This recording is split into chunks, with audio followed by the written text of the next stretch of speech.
आकाए करीम सल्लल्लाहु अलैहि वसल्लम ने अपने इरशादात की रोशनी के अंदर कौन सी चीज हमें बुलंद कर सकती है उसकी निशानदेही फरमाई। आज आप देखें ईद की नमाज हो तो मुसलमानों को इमाम साहब नमाज ईद का तरीका बताते हैं। आज अगर मैयत हो जाए तो इमाम साहब नमाज जनाजा का तरीका बताते हैं। मतलब यह है कि ये कौम नहीं जानती ना, तभी तो बताया जा रहा है।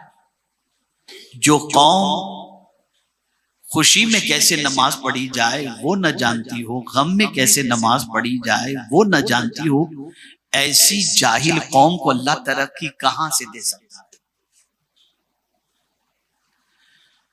और हमें वज़ाइफ के अंदर इतना लगा दिया गया और हमने ये समझा कि ये वज़ाइफ हमारे लिए जरूरी है।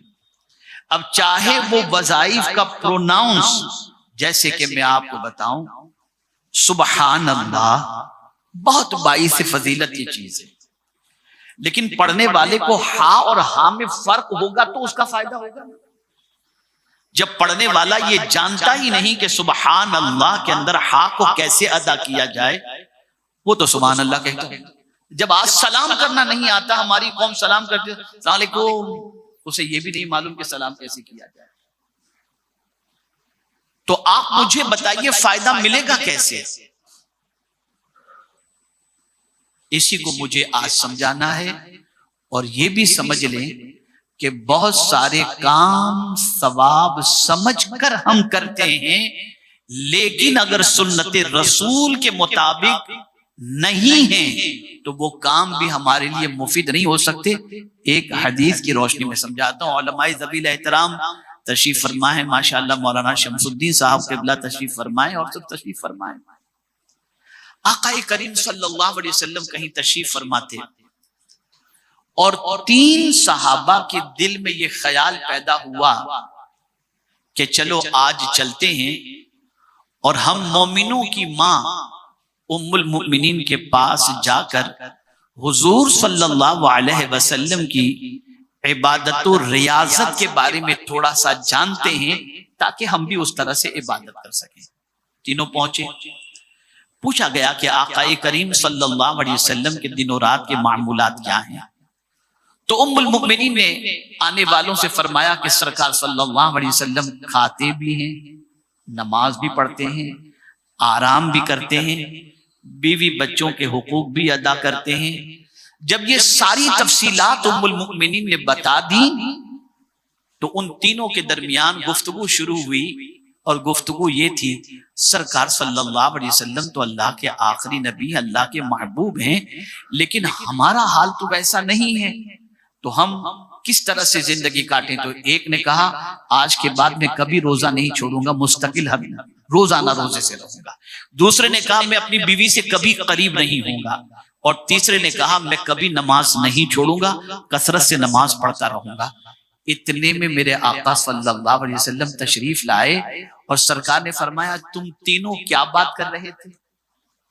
अब मैं आपसे सवाल पूछता हूं, क्या रोजा रखना गुनाह है? क्या नमाज पढ़ना गुनाह है?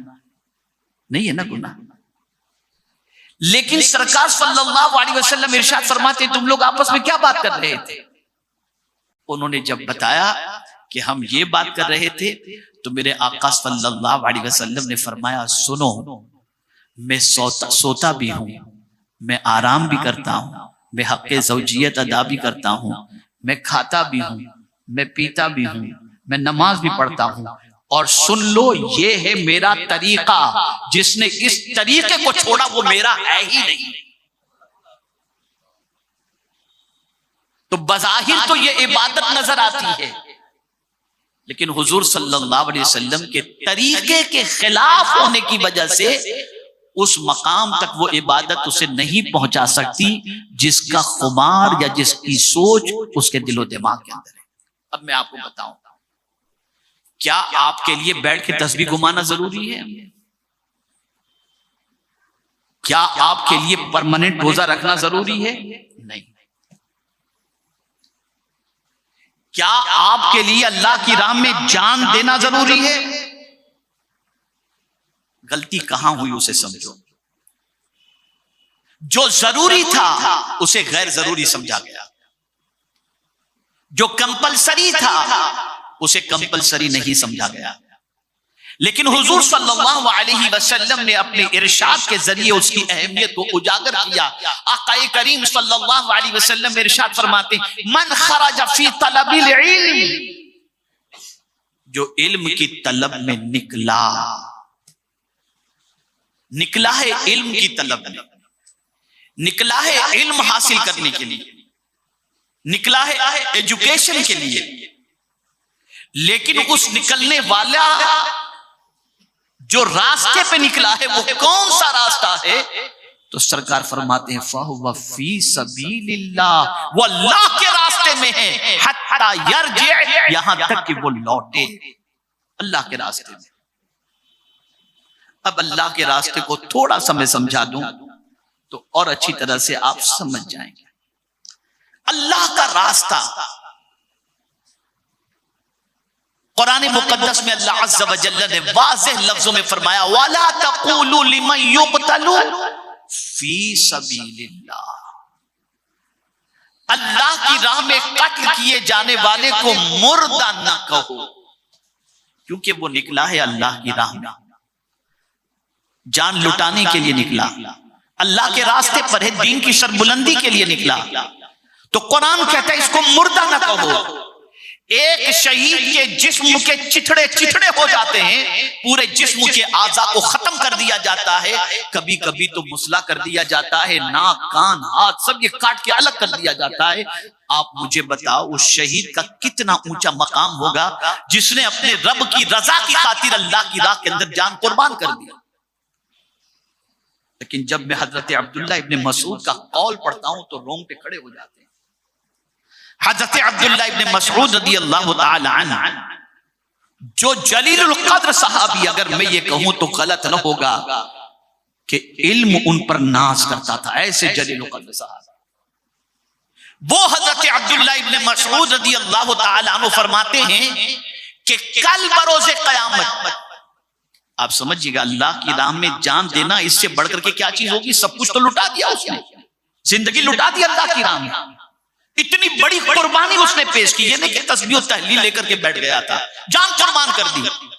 लेकिन हजरत अब्दुल्ला इब्न मसूद रदियल्लाहु ताला अन्हु इरशाद फरमाते हैं कि कल बरोज़े क़यामत साहिबे इल्म के मकाम को, साहिबे इल्म के मकाम को देखकर शहीद रश्क करेंगे कि काश हम भी दीन का इल्म हासिल किए होते, हम भी आलिम होते और उलमा के अंदर हमारा शुमार होता। और हजरत हसन बसरी अलैहि रहमत व रिज़वान ने तो कमाल कर दिया, इरशाद फरमाते हैं कि कल बरोज़े क़यामत मीज़ान पर शहीद के लहू को रखा जाएगा और दूसरे पलड़े में उलमा के कलम की सियाही को रखा जाएगा। तो हजरत हसन बसरी फरमाते हैं उलमा के कलम की सियाही शहीद के खून पर भारी पड़ जाएगी।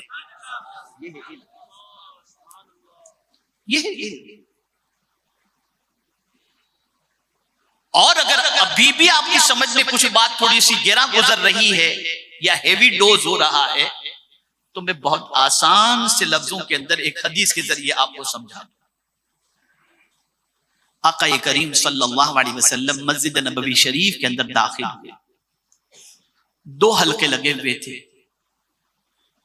एक जिक्र का हलका था जहां अल्लाह अल्लाह की ज़रबें लगाई जा रही थी, और एक हलका जो था वहां पर डिस्कशन चल रहा था, इल्मी मुज़ाकरा चल रहा था, तालीम और ताल्लुम की बात चल रही थी। जब हुजूर सल्लल्लाहु अलैहि वसल्लम मस्जिद नबवी शरीफ में एंटर हुए तो दोनों गिरोह ने सरकार को देखा और सोच में पड़ गए कि जरा देखें हुजूर पहले किसके पास जाते हैं, जरा देखें हुजूर पहले किसके पास जाते हैं। आका करीम सल्लल्लाहु अलैहि वसल्लम उस महफिल में आकर के बैठ गए, पहले जिस महफिल में इल्म बांटा जा रहा था, इल्मी बहस चल रही थी। सरकार उस महफिल में बैठकर क्या फरमाते हैं जानते हैं आप? जिक्र की महफिल के बारे में फरमाते वो महफिल भी अच्छी है, लेकिन उससे ये महफिल बहुत अच्छी है। हुजूर ने पता बता दिया, अगर मुझे तलाश करना हो तो इनकी महफिलों में तलाश करो। आज हमें वुजू के मसाइल नहीं आते, कुरान शरीफ पढ़ना नहीं आता, और लग नफिल पे नफिल पढ़ते चले जा रहे हैं और समझते कि चलता है सब। नहीं चलता। अगर नफिल नमाज की कसरत की बजाय आप तजवीद के साथ कुरान सीख रहे हैं, आप अगर औरादो वज़ाइफ की बजाय अकीदा सीख रहे हैं और उसमें जो वक्त गुजार रहे हैं, अगर उसकी फजीलत में आपके सामने पेश करूं तो आपकी अक्ल दंग रह जाएगी। आका करीम सल्लल्लाहु अलैहि वसल्लम इरशाद फरमाते हैं, इल्म की एक बात सीख करके सोना पूरी रात इबादत करने से बेहतर है।